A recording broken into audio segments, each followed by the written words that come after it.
अस्सलाम वालेकुम नाज़रीन, आप जेके बॉल देख रहे हैं और मैं हूं तकीउल हसन। आज आपको बताएंगे कि भारत एक बार फिर से जलने लगा है। हज़ारों लोग बेघर हो चुके हैं, हज़ारों अमलाक को नजर आतिश किया जा चुका है, मंदिर और चर्च जलाए जा चुके हैं, फौज जो है वो तैनात की जा चुकी है। जो मणिपुर की सूरत हाल है, इसके बाद अहम फैसले जो है वहाँ की स्टेट ने किए और उनका जो होम डिपार्टमेंट है जो रेस्क्यू ऑपरेशन है उसको ना सिर्फ शुरू किया, और इसके साथ साथ जो शूट एट साइट के ऑर्डर्स हैं, जो बलवाई हैं या जो भी दंगा फसाद करने वाले लोग हैं उनके लिए शूट एट साइट के ऑर्डर दिए गए, और इसके साथ जो लोगों को वहाँ से निकालने के हवाले से काम शुरू किया गया। लेकिन दूसरी तरफ हिंदू और ईसाई हैं या दीगर जो कौमें हैं, इनके लोगों ने बड़ा इस मसले में बड़ा सफ़र किया है। ये सारी सूरत हाल क्या है, इसके पीछे क्या हकायक हैं, ये भी आपके सामने रखेंगे। मणिपुर ये एक सरहदी इलाका है, म्यांमार के साथ ये इलाका लगता है, और इस इलाके में गिरफ्त है वो खासी कमज़ोर है। यहाँ पर जो मरकज़ी हुकूमतें रही हैं उनकी गिरफ्त कोई इतनी ज़्यादा अच्छी नहीं रही है, इस एतबार से कि हिंदू यहाँ पे जो है वो अक्सरियत में नहीं है, यहाँ पर ईसाइयों की अक्सरियत है। और जो ग्रोही सूरत हाल है वो क्या है, तो यहाँ पर मैती कबाइल हैं जो जिनमें 50% से ज़ायद लोग जो हैं वो हिंदू हैं, और इसी तरह से नागा एक कबीला है वो हैं, और कुकी कबीला है। ये 35 से 40% कुकी और नागा कबीले के लोग हैं। ग्रोही एतबार से मैती कबीला जो है इसमें हिंदुओं की अक्सरियत है, और नागा और कुकी में ईसाई जो हैं वो 35 से 40% हैं। दूसरी तरफ हम आपको अगर मजहबी हवालों से बताएं तो मजहबी हवालों से सूरत हाल थोड़ी सी मुख्तलिफ है। यहाँ पर मजहबी एतबार से जो मणिपुर है यहाँ पर 45% ईसाई हैं, जबकि 40% हिंदू हैं और 7% मुसलमान हैं। यूँ हम कह सकते हैं कि ईसाइयों की तादाद या मसीही जो लोग हैं उनकी तादाद यहाँ पर ज़्यादा है। अब बुनियादी तौर पर मणिपुर का जो मसला है ये कहाँ से शुरू हुआ? मणिपुर का मसला यहाँ से शुरू हुआ कि उनकी एक अदालत ने जो मणिपुर के मैती कबाइल हैं इनको शेड्यूल्ड ट्राइब का दर्जा दिया। जैसे कश्मीर में गुजर कबीला है, इनका ये मुतालबा था कि इनको शेड्यूल्ड ट्राइब में शामिल किया जाए, एसटी दिया जाए।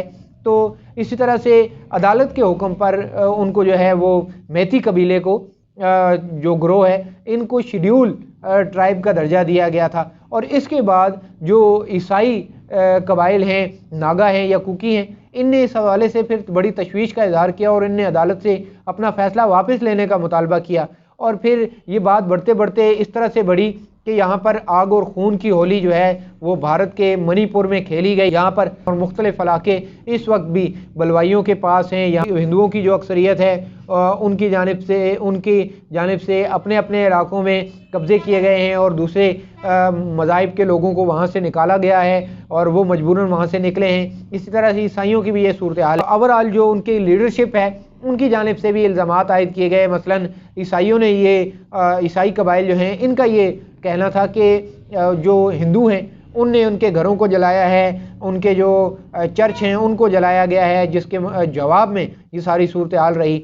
और इसी तरह से हिंदुओं ने ईसाइयों के ऊपर या मैतियों के ऊपर, जो मैतीज़ हैं उनके ऊपर ये इल्ज़ाम लगाया कि उनने जो है इनके मंदिर जलाए हैं, इनके घरों को जलाया है, इनके अक्सरियती इलाके जो हैं वहाँ पर हमला किया और बहुत से लोगों को ना सिर्फ जो है वो मौत की घाट उतारा गया है। मणिपुर में जो बीजेपी है, मरकज़ी हुकूमत है नरेंद्र मोदी की, इन्हीं की हुकूमत भी है, तो ऐसे में इनका किरदार अहम हो सकता था। और इस सूरत हाल में कि मणिपुर में आग और खून की होली खेली गई, हमने असला बरदारों को जो है वो देखा रोड पे, और हिंदुओं की जानिब से जो हिंदू कबाइल हैं उनकी जानिब से ये भी इल्ज़ाम आयद किया गया कि जो म्यांमार है यहाँ से मुसल्लह दहशतगर्द जो है वो मणिपुर में दाखिल हुए हैं और उनने जो है हिंदुओं का कत्लेआम किया है। तो इस सारी सूरत हाल में आपको अहम बात ये बताएं कि जहाँ पर मणिपुर की ये सूरत हाल थी तो बीजेपी यानी नरेंद्र मोदी का जो एक मिजाज है या उनका जो रवैया है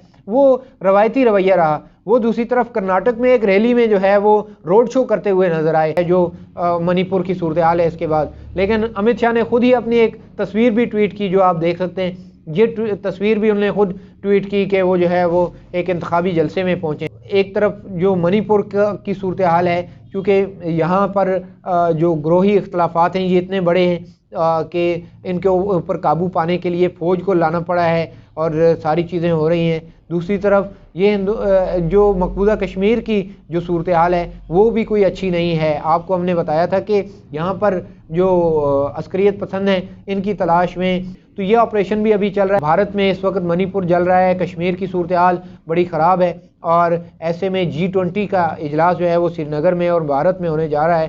تو یہ ساری صورتحال میرا خیال ہے بھارت کے لیے اور نریندر مودی کی حکومت کے لیے خاصی تشویشناک اور جو ہے مشکل کھڑی کر دینے والی صورتحال ہے.